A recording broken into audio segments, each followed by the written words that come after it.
la population, c'est 50% en République démocratique. On ne va pas se comparer à la République démocratique du Congo, vu la population qu'ils ont. Nous sommes à 4 millions, la République démocratique du Congo à peu près 70 millions, à peu près comme la France. Voilà. Et au Gabon, ils sont à 32% et autres.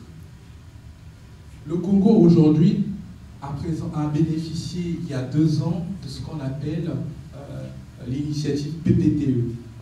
En fait, il y a eu le Club de Paris qui supervise un peu les dettes des pays et a décidé d'annuler la dette du Congo.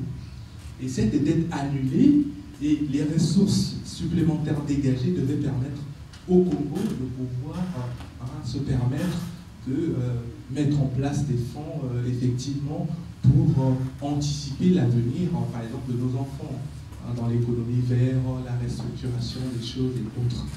Et pour le moment, ce fonds n'est pas encore mis en place, et ce qui fait que nous, aujourd'hui, ce qu'on espère voir avec ENER, pouvoir être une force de proposition pour pouvoir interpeller les populations locales pour leur dire attention, le pétrole, c'est vrai que c'est une ressource qui est là, mais elle ne sera pas là pour 50 ans, 100 ans. Donc la gestion, c'est aussi anticiper les décisions.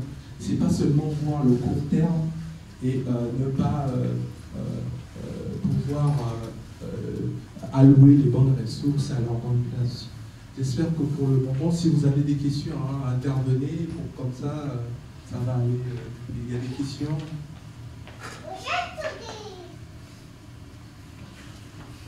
La fille, elle veut poser une question. Non? Sur les indicateurs, il n'y a pas de question? Peut-être par rapport au budget, au déficit budgétaire hors pétrole. Et moi, pour moi, j'apprends quelque chose. C'est la première fois on n'en parle pas, ça. C'est intéressant. Oui, effectivement. Je vous remercie d'avoir pointé le doigt sur ce problème-là. Au fait, c'est considérer le fait, par exemple, je donne un exemple concret.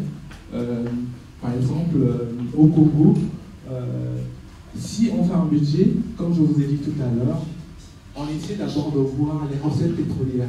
On dit, bah, écoutez, cette année, on aura 300 000 barils à vendre. Mais il se trouve que le Congo ne va pas vivre indéfiniment du pétrole. C'est des ressources qui vont tarir. Donc après, il faut penser, s'il n'y a pas le pétrole, qu'est-ce qui nous reste comme ressources lorsqu'on essaie de